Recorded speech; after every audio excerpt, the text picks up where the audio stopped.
সম্ভাবনা তৈরি হবে। আমরা স্রেফ নবী করিম সাল্লাল্লাহু আলাইহি ওয়াসাল্লাম একটি সুন্নাহ এর বাস্তবায়ন, একটি সুন্নাহর উপর আমল করার জন্য এসেছি এবং প্রত্যেকে যত বেশি বিনয় অবগত থাকবো, যত বেশি ইস্তিগফার করবো, যত বেশি তাওয়াক্কুল করবো, তত বেশি আল্লাহ তাআলা সহায়তা প্রকট রোদ। আমরা খুব বেশি অসুস্থ ফিল করবো, কেউ ছায়া যায় সেখানে গিয়ে আমরা দোয়া করবো ইনশাআল্লাহ। যে আমরা সালাত শুরু করতে যাচ্ছি। إياك نعبد وإياك نستعين اهدنا الصراط المستقيم ولا الضالين سيذكر من يخشى ويتجنبها الأشقى الذي يصلى النار الكبرى. الله أكبر. سمع الله لمن حمده. الله أكبر.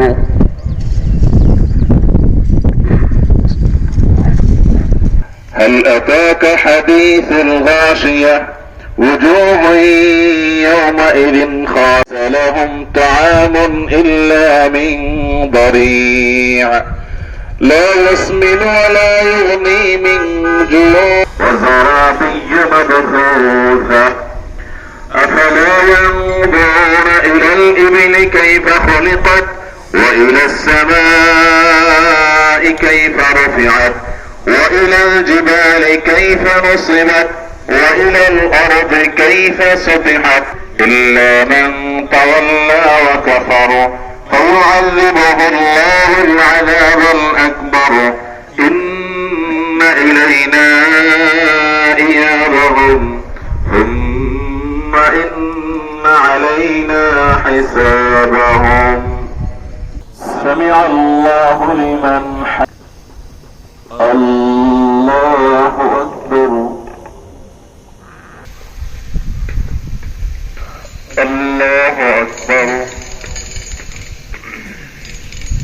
السلام عليكم ورحمة الله. السلام عليكم ورحمة الله.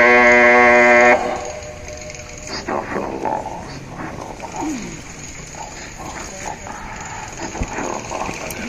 خطط الرجاء فيفتح لندائهم أبواب السماء ويكشف ضرهم ويرحمهم كما قال سبحانه وتعالى لكم أنهارا واعلموا أنكم فقراء إلى الله لا تستغنون عنهم.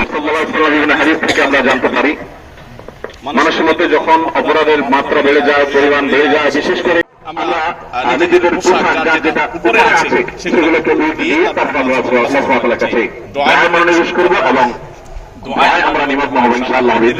এবং